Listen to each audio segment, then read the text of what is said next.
Bueno, y vamos a hablar del discurso. Empezar hablando de el discurso. Y vamos a hacerlo de una manera clara, rápida y sencilla para que lo podamos entender fácilmente. El discurso es la construcción, es la elaboración de un mensaje. Así de sencillo. Un discurso es un mensaje. Y ese mensaje puede ser de manera oral y puede ser de manera escrita. De manera oral, esto que estoy haciendo en este momento, estoy hablando, estoy emitiendo, estoy produciendo un discurso y lo estoy haciendo de manera oral. De manera escrita, por ejemplo, cuando recibimos una carta.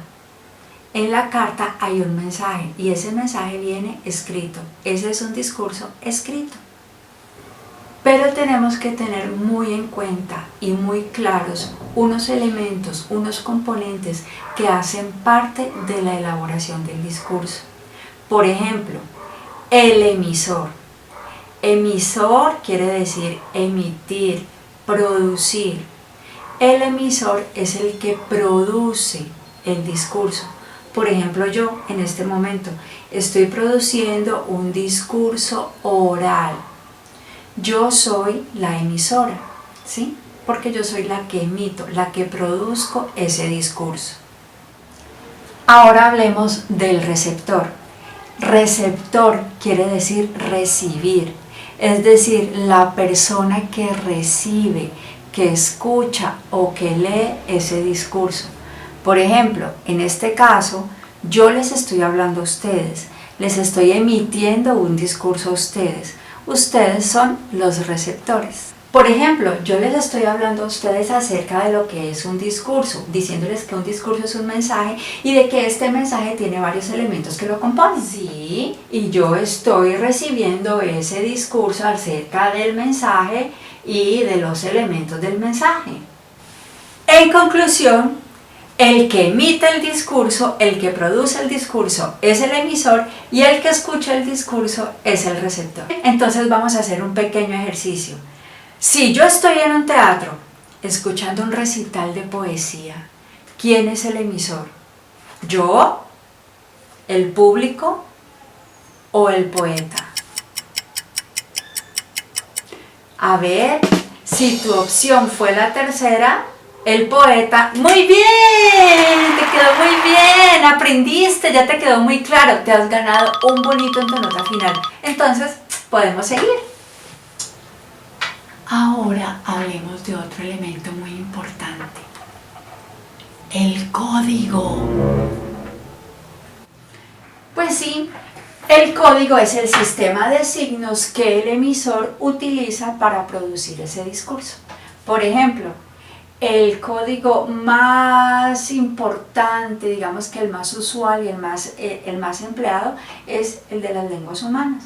Por ejemplo, este que estoy utilizando en este momento para hablar con ustedes. Yo les estoy hablando a ustedes, este es un discurso oral, por tanto el código que estoy empleando es el lenguaje español. Sí, también hay discursos en inglés, en español, en italiano, en francés, en todos los idiomas del mundo. Pero atención, eso es solo en los discursos orales, porque los discursos escritos tienen otra forma de signos. Por ejemplo, el alfabeto, las letras, ¿sí? Que nos sirven para escribir. Y ahí el discurso es escrito y yo no lo escucho, sino que lo leo. También los jeroglíficos, también los dibujos en los hombres antiguos eran una forma de discurso. Ahora vamos a hablar del canal.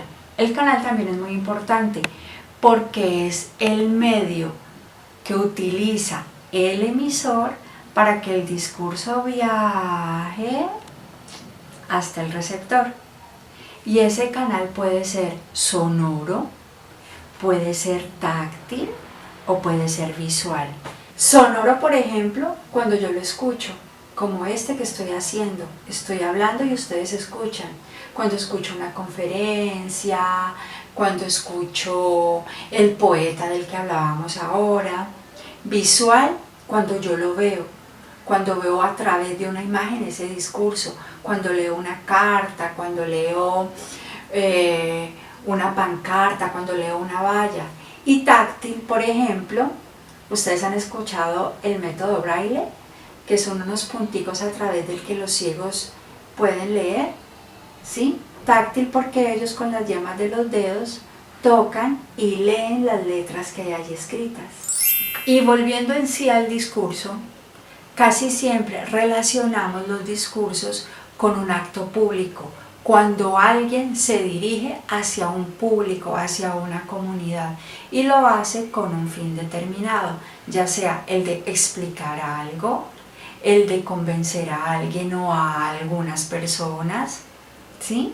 O el de llamar la atención sobre algo.